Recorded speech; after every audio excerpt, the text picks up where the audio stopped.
Vous informer, c'est notre souci majeur. Pour toute information politique, culturelle, sportive, abonnez-vous sur votre chaîne Bibiche Mbombo officiel. Bibiche Mbombo officiel, l'information à temps réel. Abonnez-vous massivement et vous ne serez pas déçus. Bibiche Mbombo officiel is the best.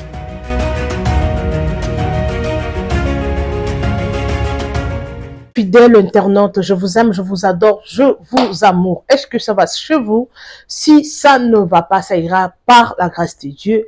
Vous informer, c'est notre souci majeur. Nalingi bino ya trop beau partager, beau aimer, beau commenter, parce que makambu nenge est commis mabe makasi. Makambu est commis mabe makasi. Bobi ke Bukavu et qui est déjà. Alors mes amours, télévision et radio te, naeli bino ba image. Bota la situation actuelle na Bukavu. Ba image eza ya somo, pe si pasi pe mawa. Lobi to beta ki ma solo ya Goma. Goma ekei. Mais lelo oyo to komi ko beta li solo ya Bukavu. Na kutela mutu bonga yebisa mama Bibiche so bazwika ba kote ba bandundu kuna ba Congo kuna ba kote mo atengenga so ki kwiti ba kote wana bi so ki kuna bazwi yango déjà. Ba komi kuna mabe makasi. Et surtout ba côté akatanga kuna na lobby nzamba pesa ka kimia parce que makambo yango apparemment to komi koyoka ngo ka to yoka na musika, mais il y a des gens qui vivent ça sur place. Bicho to yoka ngo, il y a des gens qui vivent ça sur place. Alors sans plus tarder, Boké Choupé a pesa qui point de vue naé à lobby Goma bazui et je ne sais pas et Bukavu plutôt bazui, je ne sais pas. Batu ebele bazo seplande bazo so Goma wana bazui Goma on tient pas de bazana esengo bazui so bazui sko kin et ozandengeni to boy guerre civile ezala na mboka na biso. Alors tokozonga poto commenter comme on a toujours l'habitude de le faire mes abonnés.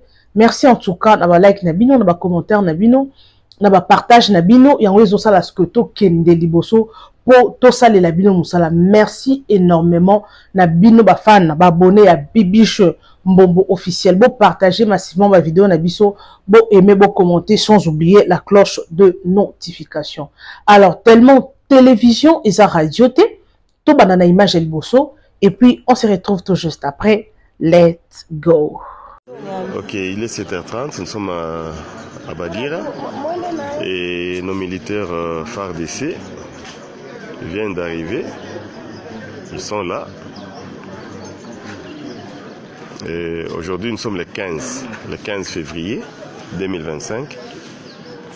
Les militaires sont allés parler, ils visaient, ils à Calais et ils sont en train de prendre la route vers Nyangezi. Donc mpaka sai hakuna kwa kushafungula, tuko na chunga tuone comment est-ce que ça va se passer. Nous sommes dans la commune de Bagira. En tout cas, FARDC va aller pas les villes. Tuko na angalia, tuko na chunga tuone vitu vitendeka namna gani. Mais va déranger mutu, hakuna problème ata moyenyeko. Et ceux qui le peuvent, donc on va venir parler en aide, on va partir à Maï, na chakula kidogo. Sinon ça va. Tunachunga tuone, batatoka mumisa. Petit basuda bashenda? Banapanda, baenda ngambo gani? Baenda kwa muziki. Ah. OK. Destination Banapanda Camp Musique. Ok, restons en contact. Sinon à Bagira hakuna problème, hakuna fuyo, hakuna masasi nalia, tout se passe bien. On a espéré que l'évacuation va endeler progressivement. Ok, bonne journée à tous.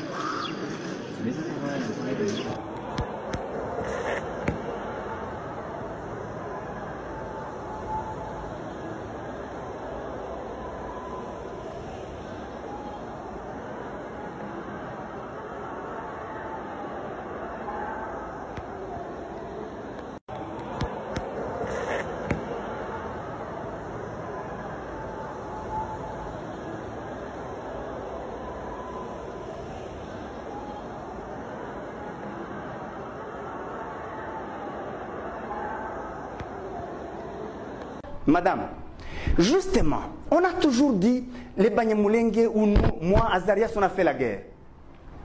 Moi, j'ai été le collaborateur très proche de Musée Laurent Désiré Kabila. J'ai été son premier DIRCAB ou parsec, c'était moi, pendant toute la marche. Pourquoi on n'attaque pas tous les Baloubakat? Parlons du RCD. Le premier président du RCD, s'il est du Bas-Congo, il est mort. Paix à son âme. Wamba Diawamba. Après lui, c'est docteur Ilunga Kalambo. Il est dans cette ville. Il est du Katanga. Pourquoi on n'attaque pas tous les Katangais? Attendez, attendez. Là, je parle de 98. Nous étions avec Lunda Bolulu du Katanga. Nous étions avec Onusumba du Kassai. Pourquoi on n'attaque pas les gens de Sankourou?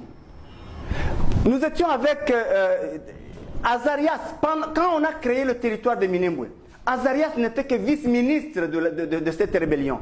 Son titulaire, c'était Tambwe Mwamba, le président du Sénat. Pourquoi on n'attaque pas les gens du Maniema? Avec Thomas Luaka, avec Sessanga, avec Zaïdi Ngoma, qui était mon adjoint. Pourquoi on n'attaque pas ces autres communautés? Nous étions avec les gens de l'Ituri, nous étions avec Mboussa Nyamwisi, avec d'autres. Pourquoi on n'attaque pas les Banandé? Pourquoi quand il y a la guerre, les autres peuvent tirer? J'ai beaucoup suivi Eve Bazaïba, mais j'avais voulu lui dire, en fait vous appartenez au MLC. Le MLC a fait la guerre comme le RCD. S'il y a du sang versé, vous y êtes. Donc vous êtes bénéficiaire de ce sang. Alors, les autres peuvent être des bénéficiaires, mais la facture de la guerre, c'est Alsace, Urbero et moi et ma communauté, les Banyamulenge et les Tutsis. C'est injuste. Tous ceux qui ont fait la guerre, pourquoi vous ne leur demandez pas des comptes? Vous ne demandez des comptes qu'à nous. Et nous n'étions même pas des chefs. Donc, toutes ces guerres, c'est une affaire de Tutsis. Alors, je vous ai cité, je n'ai fait que, j'ai tous les noms, je peux vous citer, les Mende, les Kinkie. Ils étaient des porte-parole du RCD. Pourquoi vous n'attaquez pas les Demandundu? Alors, donc, arrêtez. Est tombé, ils ont tous pélité. Mais tous ceux qui ont information, il y a solo.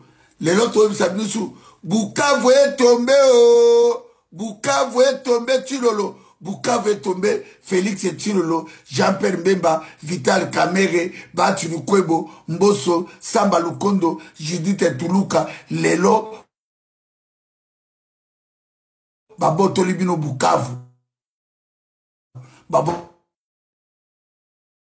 Tolibino Goma, Babo Tolibino Fiction.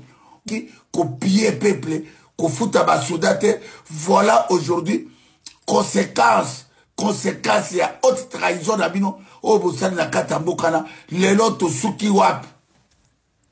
Les lotos souki wap. Diaspora à Belgique, diaspora à France, diaspora à Suisse, Bretagne, Allemagne, na Norvège, Italie, Espagne, Portugal, Canada, les États-Unis, partout, vous allez à Brazzaville, na Gabon, na Angola, Lelo, Bukavu est tombé, oh, Bukavu est tombé, oh, Basoda babundite. Basoda te. Lelo Basoda babundite. Ebele ya Basoda. Qu'est-ce qui se passe na haute trahison contre Tshilolo? Félix et Tshilolo. Qu'est-ce qui se passe? Il y a haute trahison, il y a Félix et Tshilolo. Bando Kolangai, quelle humiliation, quelle humiliation, quelle humiliation. Na yebisa kabino makambo oyo. Na lobela kabino ba Congolais. Na tatola kabino makambo oyo. Na yebisa kabino vérité. Ba Congolais. Nana koyo kabiso ba ya vérité. Nana ninga koyo kabiso. Voilà les conséquences. Nebisa kibino. 3 ans. Toujours bisabino ke. Babotola Bunagana. Babotola Kiwanda. Ruchuru. Kayabayonga. Ishasha. Masisi. Lelo. Tokobi. Goma. Lelo. Bazui Bukavu même pas. Journée Mobimba. Début journée. Ba image de le Belabiso. Félix et Tshilolo. Nous on a ba général na yo. Haute trahison. Bo trahir Mboka. Chilolo, au trahir Mboka. La salaire du péché, c'est la mort. Judas Iscariote, Félix et Chilolo, au trahir Mboka. Au teka Mboka. Au teki Mboka. Lelo oyo, nada koloba lisusu parmi bino ba Congolais partout dans le monde. Bolinga ki la bino musique. Bolinga ki la bino kolanda ba faux pasteur. Bolinga makama Mboka etc. Sagala bino te. O bino boyebi numéro 1 ezakaka distraction. Bande konanga lelo tosuki wapi. Félix Tshilolo ateki Congo, ateka Mboka na bino. Peuple ya Bukavu et amina bango ba M23 bananga. Peuple ya Bukavu ba amina bango bananga na ba Rwandais na ba Ougandais. Ba militaire ba sengi abando. Bomi tunana na Kinshasa. Ngai na bino na nazalaki na vision, ngai na bino na nazalaki na vérité. Béton Liban. Lelo Bukavu est tombé oh. Bukavu est tombé. Le corps Bukavu est quoi? Qui s'en est tombé sans problème. Qui n'est pas tombé? Na mokolo moko ba kozwa qui s'en est makindu. Nana kobundelo li sou Félix Tshilolo. Nani akobundela yo Félix Tshilolo. O s'enrichir. Yo na famille na yo, na entourage na yo, na ba député na yo, na ba sénateur na yo. Soda Congolais ko kenebituma abuna la vérité, ozo foute $90, $20 et à prime. Ozo foute ba mercenaires 10 000, 8 000, 15 000, 5 000. Ba mercenaires la babundi. Bande konangai, ya omono to bengi sibino lobby. To bengi sibino lobby les 15 février to bengi. La RDC. Image commentée par Lunagui Padoan et Véronique Pérez. Il était le dernier verrou militaire avant Bukavu. Après avoir pris Katana dans la matinée, le M23 s'est emparé de l'aéroport de la localité de Kavumu, situé à une trentaine de kilomètres de la capitale provinciale. Sa prise se serait faite sans résistance. Des images publiées sur les réseaux sociaux et localisées à Kavumu laissent toutefois entendre des coups de feu. Le M23 a ensuite continué son avancée et est entré à Bukavu. Sur ces images amateurs, ces soldats sont filmés arrivant sur la place du 24, la place principale de la cité. Site stratégique, Bukavu est déjà tombé aux mains de soldats dissidents de l'armée congolaise en 2004. Sa prise donnerait au M23 le contrôle total du lac Kivu. Dans la ville ce matin, les habitants semblaient avoir anticipé leur arrivée. Les rideaux des boutiques sont restés baissés, les véhicules ont été chargés, prêts à partir. Aujourd'hui, nous avons peur et je pense que je dois quitter cette ville parce que ceux qui nous protègent sont déjà en train de s'enfuir. Je suis un civil et je veux partir dans les montagnes. Selon une source sécuritaire, les forces armées congolaises et les troupes burundaises déployées dans la région se seraient repliées vers le sud-ouest de Bukavu, en direction de la frontière avec le Burundi. En déplacement à Munich, le président congolais Félix Tshisekedi a une nouvelle fois dénoncé le soutien du Rwanda au M23 ainsi que l'inaction de la communauté internationale. Il a également pointé du doigt la responsabilité de son prédécesseur.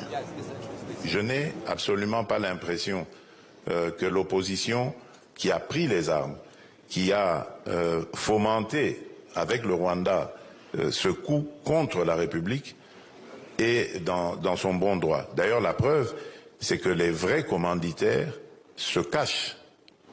Et le vrai commanditaire de cette opposition, c'est mon prédécesseur, c'est Joseph Kabila. Mais il ne l'avoue pas, il n'assume pas ses actions. Après avoir pris fin janvier le contrôle de Goma, le M23 et les troupes rwandaises continuent leur avancée dans le sud Kivu. Selon l'ONU, les violences de ces dernières semaines ont fait près de 3000 morts et des centaines de milliers de déplacés. L'organisation s'inquiète de la situation humanitaire dans la région. Une partie de Goma est en effet toujours privée d'eau potable, faisant craindre une épidémie de choléra.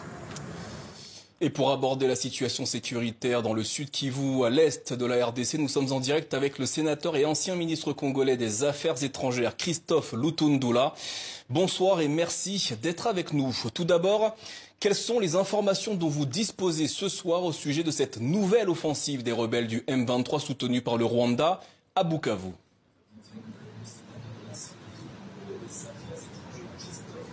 Bien, d'abord, merci beaucoup pour l'invitation. S'agissant de Bukavu, je pense que la preuve est apportée une fois de plus pour démontrer que ni le M23 ni l'armée rwandaise qui patronne tout n'entendent obéir à un quelconque schéma issu des négociations ou de sommets, fût-il un sommet des chefs d'État de la East African Community ou de la SADC.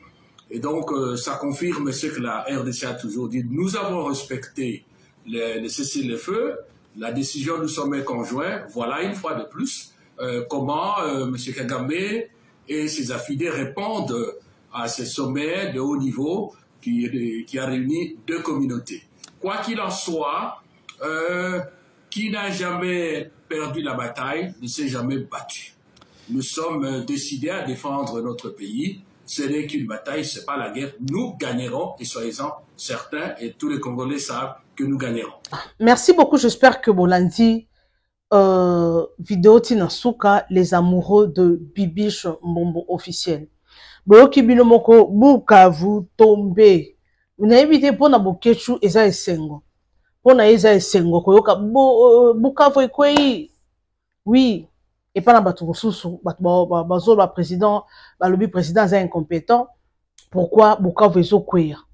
Mais ceux qui payent le engagé armé, oui, atinda ba soldat to ba mercenaires wana, atindi bango babunda, batunde ba okufa, bato ba okufa mingi ba rozalande ba congolais. Parce que ceux ba kuti Bukavu wana, lo ba bazana na ba village na ba zamba, mais ceux qui bazana na ville, là où habitent les gens. Bato nde bakokufa. Bato bakokufa. Et nous avons ça là. Pour na landi vidéo, boyoki na vidéo wana on a cheli bino oyo yemoko président lobi aboyi na ye ko négocier. Mambo eza somo. Alobi aboyi ko négocier parce que ye ayebi mutoza derrière M23 eza nani jikaka. Bino moko boyoki ndenge ya lobi. O mambo yo nzamba sunga. Bon, silisana na mangamu na bino, ba conflit na bino entre bino, mais pour protéger le peuple congolais. Herbolier a ba mongo na bino, ya ba pouvoir congolais azalakati. Petit peuple surtout azalakati, et souka aka na niveau likolo. Bota sko makambo o Bukavu bazui Bukavu. J'espère que vidéo on a chez bino, ya chez bino na début wana. Bomoni déjà, malgré non ba komi na ville wana te ya natala kombo nango, malgré non ba komi na ville wana te, mais quand même Bukavu déjà bazui parce que ça ville à Bukavu eza province à Bukavu pardon eza munene mais ba côté mususu non ba comité. Mais ça ne fait pas la joie. Franchement, on a un monde nango eza esengote ponde bazolo ba Bukavu tombe bagarre, ceux qui bagarre. Dans la ville, il y a bagarre, wana, babi, ça quand même na kimi, parce que, soldat na biso, il y a FARDC, bazana, wana, non, babandi, bitumbate. On a soldat, bo déposer na bino manduki. Bo déposer manduki, bo fandi na bino. Bo fandi na bino, babakse na bino salaire. Parce que ceux qui ont le soldat, a qui est kobunda, a risqué vinaï. Encore qu'il n'est pas zongité. Il y a une image la fois passée, bateau balandanga. Na chaque image, et ça, na bateau bazo ke musala soda balobi que non, bango baroti kate rwandais azwa relève. Abia roti kate rwandais azwa relève ya mboka to abundisa mboka. Nde bato basi mobiliser bakende kobunda. Siko bato o bakobunda, est-ce que bazali bien armé? Est-ce que baza armé? Je ne pense pas. Est-ce que baza na formation ya armé? Je ne pense pas baza na formation ya makasi ya armé. mais bato bango bazo ke nokokufa ceux qui déjà bazui Bukavu kande bazoloba Bukavu bazo avancer Bukavu Goma ko déjà bazui na ebité ba ozwa sur province nini bazo avancer siko na lobi ba soda na biso bazo koka ko bunda te image moko bo nazo lukango awa il faut na lukela bino image wana na chila bino ta na émission soda ye moko azo sala selfie e ba soda Android oyo na kalezaka bomo na soldat na téléphone au mona été mais lolo soda Android na téléphone yimo ko mi filmer alobi ado yomba lobi que non maman ba téléphone au pesa somme franchement pour monde niveau évolué pour quand on va faire des wana et vous avez ba Rwandais ba zapeka wana ba traître baza déjà wana ba yebi déjà position ndenge zabwe bazo informer ba baza ko informer ba Rwandais et ça bongo ça fait mal et c'est loko moyen sengoté bandeko et c'est loko moyen sengoté Bukavu tomber non chez la bino ba image on a ko illustrer ba image wana j'espère que zana chez la bino ka likolo image wana bozo mo ndé bato bazokima neti na filme siko ya boye soki bato bakufi et koza faute ya nani parce que babilo kwa boye ba victime bazanga raté au monde ba soldat bazo ya masasi ezo betama wana ba soldat muso pe ya miyibi bazo profiter po ba bendaka bato biloko po ba yibaka bato biloko aboye kimi ekota na mboka na biso pardon bo sepela te na minutes oyo so ba komi likambo ko sepela eza ko bino pe bozo bo contribuer ka na chute na biso to luka solution ba Fachi Béton a luka solution franchement a luka solution parce que batunde bakokufa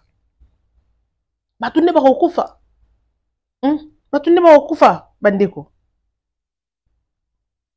bato ba bakokufa na baza bato ce sont les gens comme nous to sepelate to mona bato bazokufa to sepelate on ne va pas être content komona bato bazokufa gouverneur à Bukavu ye moko na kutu mwela nzambe na ngai yesu nzamba lola gouverneur et bosco gouverneur a sauvé âme na été na soli na sister na nga na tongo awa eza sister mobo to soli sister na mobo to sister na to sololi na ebandeko sorry sister na to soli na tongo awa abisinga bi bazana batu kuna na Bukavu bazo solola na bango bato ango place bazawa na baza en danger alobi bazo kima nde bazabwe ba pesa ba position ba ebité soki ba banda ndenge ba luka place ba kende na bangomba ba kende ko batama parce que place baza sécurité zate oyi na taliboye na lobi enzambe mawe nokeli bango mawa na talika na biyoza a olali ofandi o relax mais il y a des gens il y a des gens oh aola la té. Il y a des gens on a minute na se ngomba na se libanga abatami donc bazo baka je devais image mon chilibino papa mon je dois quitter la ville. Ce qui mon tolobe quitter la ville, or quitter ma boko na makoloté. On en a besoin à biloko est nécessaire. À ça peut-être la famille. A koluka ke bata ma quelque part guériser loko moko ya mabe. Nzambe asunga s'il vous plaît. Ba pasteur ou baki bo sala prière tout le monde est quand même pasteur Walesa a sala qui prière pour la nation. Tout le monde qui pasteur Walesa sala qui tout le monde qui peut église quelques églises tout le monde qui na ACK tout le monde qui na église à pasteur Walesa tout le monde qui na église musu batambola qui pour ba récolter ba fond pour la qui ne kosunga ba toi est. Mais ce que Bukavu ceux qui déjà ba attaquer mabe makasi. Fachi Béton pe lobby a ko négocier té. Il a qu'on négocier n'a été parce qu'il connaît la personne qui est derrière tout ça. Ou ça derrière makambo nyonso. Abi muto ça derrière wana eza jikaka pona ye. Sikoyo biso batu oyo. Biso ba petit peuple. Et on makambo wana atako to Bukavu wana suka kata ba Bukavu wana. Et comme na kite po congolais ko tomboka na ndenge moko muke po congolais. Bien ba soda ya Goma soki ba na ba M23 ba bokoti boko bunda yango o même bana nyonso bakangi ba kulune pona ngai bano nyonso bakangi ba kuluna wana Po na batinda ba na musala soda na. Po ba yebi ndenga ko bunda, ba bunda tana lisheti. Ba kuluna nyonso wana ba motiver ba pesa bango mbongo, ba sibisa bango minduki ba lakisa bango ndenge nini ya ko bunda. Ba lakisa bango ndenge ya ko bunda, ba ke ko bunda kuna. Parce que awa eza somo. Eza somo. Po malembe, on dirait bazo avancer neti na G. O surtout ka ba komi na Kinshasa. O so ba komi na Kinshasa. O excusez ngai na Kinshasa. Nzambe yango Kinshasa ko mokima nga bwendeni. Kinshasa ko mokima nga bwendenge nini Jésus basoda ya Burundi bapakati mbangu. Nzambe do ba image awa eza yango na yango la vie de Bukavu tombe mama na ngai nzambe ba image mosusu oyo eza awa na yeba te na yebite so na ochela bino ndenge nini eza tellement ébélé awa. Maintenant ça l'effort na illustrer quelques images. Je vais faire l'effort na illustrer quelques images, mes amours, les abonnés de Bibiche Mbombo officiel. Et ça la passe. Botika espace commentaire na bino. Bon loba nini.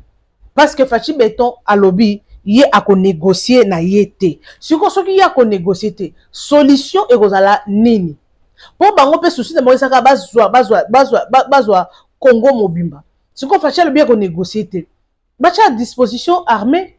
Ba pesi bango ba matos ba kende ba bunda kuna totala banani ba kolonga guerre wana bazwi minduki bazwi ba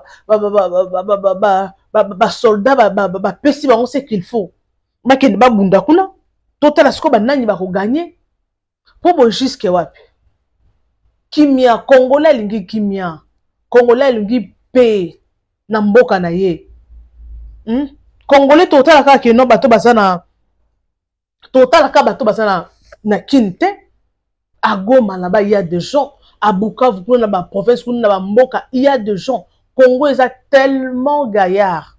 Congo, ils sont vraiment mounene. Congo, ils sont mounene. Mais ce qui va, comment on soit déjà place au baby que nos koto et mambouza la richesse et zali.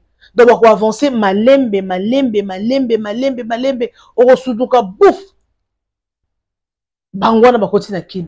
So ba koti na kin de rozande catastrophe. Mais nga na souhaiter ceux qui ba M23 na ba koti na kin. Ba na kulu na nga bona pesi bino autorisation. Bo bimana machette bo kata bango maboko. Bo ba kulu na biso. Mais ba M23 ba collabo. Ceux qui c'est le cas que no ba komi na kin bo kata bango machette bango na minduki bio na machette.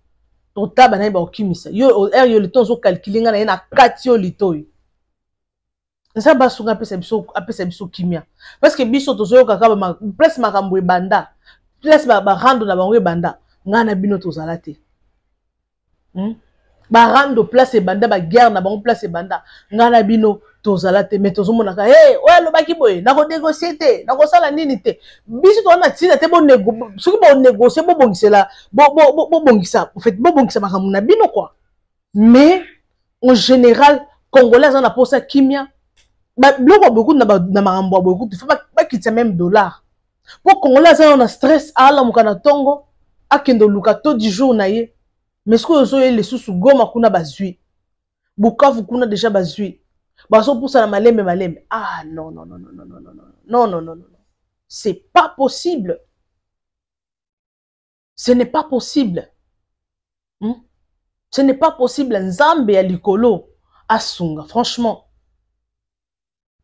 Samba likolo asunga Congo na biso apesa kimia, apesa mokonzi ya mboka kimia. Oui, il y a de critiques, bazo critique Fachi, makamnyo sa loba, azo salate, makamnyo sa loba, azo salate, alinga changer constitution, a changer constitution. Oui, ko changer constitution, a ko changer na ye, mais avant a changer constitution.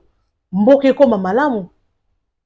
Peut-être biso pe to mon apeka constitution. Oh bah tu vois, soka changer ndé mboke baby, makamnyo so baby. A ko changer pe constitution, a chepe ba loi pe o ya malamu, o ba loi o ezala kité na constitution ya kalawana, a chango pe na o ya sika. C'est fort possible. Nde ba peine de mort, ba yo peine de mort, ceux qui ont raté, ceux qui ndenge nini. Ceux qui va changer constitution, ba cause ba tche peine de mort. Ba tche peine de mort que non, o yibi boy. Ba pour ceux qui va changer constitution, ba changer les cas bateau ba yibaka. Ah oui. Ba changer les cas bateau ba yibaka. Donc ndenge o bateau nyonso bazo yiba. Na gouvernement, mutu nyonso. Oya ko yiba na gouvernement. Oyibi bakangi yo bana ba preuve okoti prison ba botolio na oyiba kina oyayo pour na raso ba changer constitution mingi ka eza kuna parce que bato bazo détourner mbongo à l'état apparemment bango nde ba okoti biso na ba faillite bango ba okoti biso na ba problème pour soldat ceux qui a déposé manduki soldat kiminae bolandele wapi kiminae atiki na bimine ga civil le bana ba Bukavu wana so oyebi Swahili te ba yeba ka no oyo auti kin parce que ba kino to yeba na elobeli na biso ba kino ne lobelo ya bato ba yebi Swahili makasi ba botami na Swahili to na mbushimai eyeba na ka kino muto auti Bukavu muto aza go auti Goma muto ndenga sa boy auti Lubumbashi lingala ezala boy. Oui, nous sommes tous des Congolais mais ils sont dépendre place oyo kolele. So on connaît la kin, on beta lingala sans cesse. On a un problème en français, mais lingala on beta très bien parce que sa langue au biso collé. C'est ça. Peut-être on peut ce que la constitution est changée, makambouya sika. Tout le monde a du mauvais côté de. Tout le monde a que non te oh ce qui est changé à tika la kana pouvoir. Oui, à quoi changer pe constitution ba qui ça ba ni à pouvoir. À quoi changer pe ba place au ba loi ya kalizala quitter. Babotsa ba loi ya sika. Babotsa ba loi ya sika. O bakangi kuluna bakangi moyibi bakati liboko. Bakangi kuluna bakati likolo. Ce qui ba loi bongo surtout na bato bazoyi bato na bato ba osa ba dégâts. Pona nga lo baso makambu susu au moins wana te. Mais ce qui que ezaba changer loi pona ba biloko bato nyoso ba osa ba désordre ba osa ba crime. En tout cas, moi, je mérite qu'il va changer pour Kimia et Kota na mboka na biso Congo. En tout cas, merci énormément. Nabino abonné à Bicho Mbombo officiel. Bozalaka tellement ébélé. Bonandaka chaîne Nabino. En tout cas, merci énormément. On a partage Nabino. On a like Nabino. Bozo continue ko like. Il y a un des OP Sanga Makasi. Il y a la rabino ba information bota la vidéo jusqu'à la fin, bo aimer, bo commenter, sans oublier la cloche de notification. Partagez massivement nos vidéos, aimez et commentez sans oublier la cloche de notification. Je vous aime, je vous adore, je vous amour. On se retrouve next time avec un nouveau numéro. Bisous et bye bye. Vous informer, c'est notre souci majeur. Pour toute information politique, culturelle, sportive, abonnez-vous sur votre chaîne Bibiche Mbombo officiel. Bibiche Mbombo officiel, l'information à temps réel. Abonnez-vous massivement et vous ne serez pas déçus. Bibiche Mbombo officiel is the best.